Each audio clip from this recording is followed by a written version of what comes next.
Hello everyone, welcome to my channel Class 10 Made Easy. Today we are going to see about chapter 5 of History, Print Culture and the Modern World. Let's start with the introduction. A world without print is like a body without soul. We get access to so many information with the help of paper, like newspaper, magazine, articles, journals, posters, etc. The print behind that we take for granted has a history behind it. First, we'll see about the figure 1 given in the first page. It is the bookmaking before the age of print from Akhlaq-i Naziri, 1595. It is the royal workshop 16th century and the art of writing and illustrated by hand was important. So let's see about the first paragraph. The first paragraph is about the first printed books. The earliest kind of printing technology was in China, Japan and Korea. This was a system of hand printing.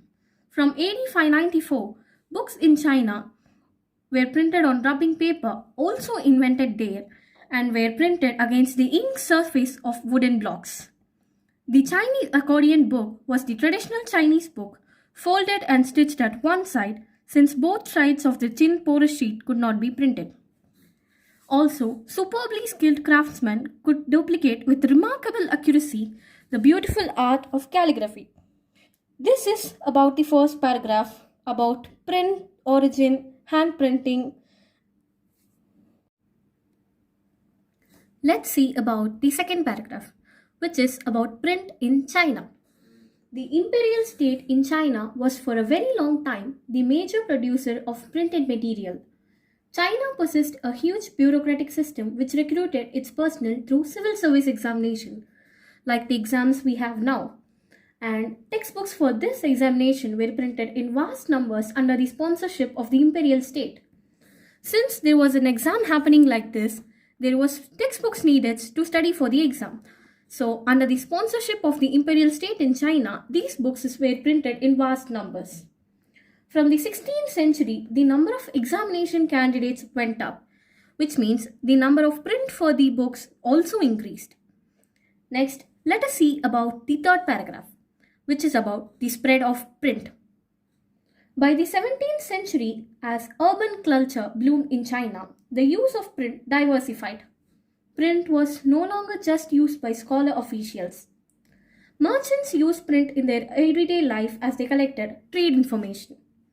Reading increasingly became a leisure activity, a free activity. Everyone done it in their pastime. The new readership preferred fictional narratives, poetry, autobiographies, anthologies of literary masterpieces, and romantic plays.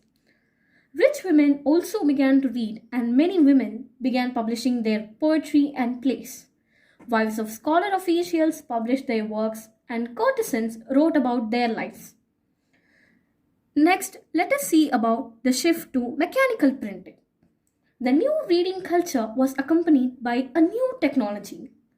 The Western printing techniques and mechanical presses were imported in the late 19th century as Western powers established their outposts in China.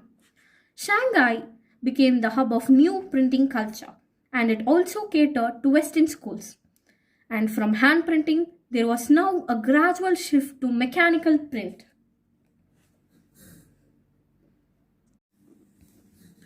Next, let us see the figure 2a. It was the paper with the vertical Chinese letters. It was a page from the Diamond Sutra, which we will read in 1.1 Print in Japan. And there is the figure 2b, which is Tripitaka Koreana. It was in mid-13th century. It was about printing wood blocks of Tripitaka Koreana and a Korean collection of Buddhist sculptures. It was engraved on 80,000 wood blocks and inscribed on UNESCO Memory of the World Register in 2007. So that is all about the first printed books part 1. Next, let us see about print in Japan in the next video. Thank you for watching.